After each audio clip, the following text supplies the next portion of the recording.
Hai, Assalamualaikum. Okey, hari ni Nabila ada dekat Kota Seribong. Okey, kita ada dekat Kota Seribong.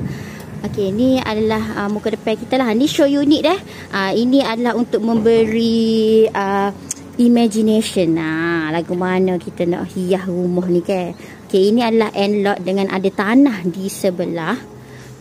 Tanah dia pun saya rasa dah lebih kurang 10 kaki gitulah. Okey. Tapi macam mana kita memanfaatkan ruang tu kan. Comel sangat. Ini adalah show unit dan ini adalah teres 2 tingkat. Okey. Konsep dia sama juga untuk Kota Seribong. Kita ada sliding door depan ni. Hot comelnya bila ada sliding door depan ni, kalau kita ada gathering ke apa, kita boleh buka luar. Boleh buka luar. Kita punya gathering tu daripada dalam rumah sampailah kepada luar rumah ni. Kita boleh jadikan tempat gathering lah. Jadi kita boleh guna ruang yang sangat banyak. Gitu. Ni dekat dalam. Comel sangat. Macam mana digunakan ruang. Okey, dapur. Untuk bahagian dapur sebenarnya kita dah ada ready beam dah lah sebenarnya.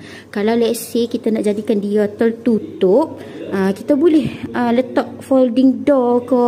Jadi kita masuk tu tidaklah bang sebutir rumah ke. Okey.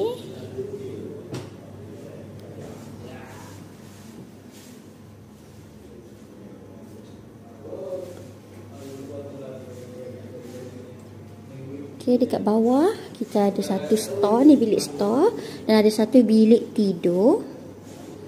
Muatlah untuk katil single ke. Yang ni tak ada bilik air. Dan bila end lot ni kita ada sliding door dekat tepi deh. Kita ada sliding door dekat tepi.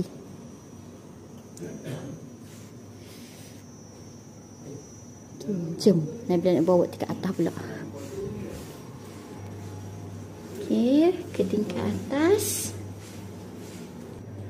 Okey, dekat tingkat atas kita ada 3 bilik. Okey, jom kita tengok. Ni bilik master bedroom, bilik utama.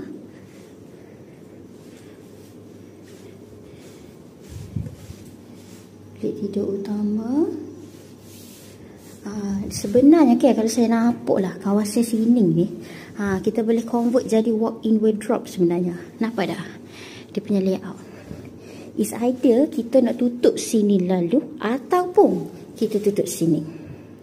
Bolehlah buat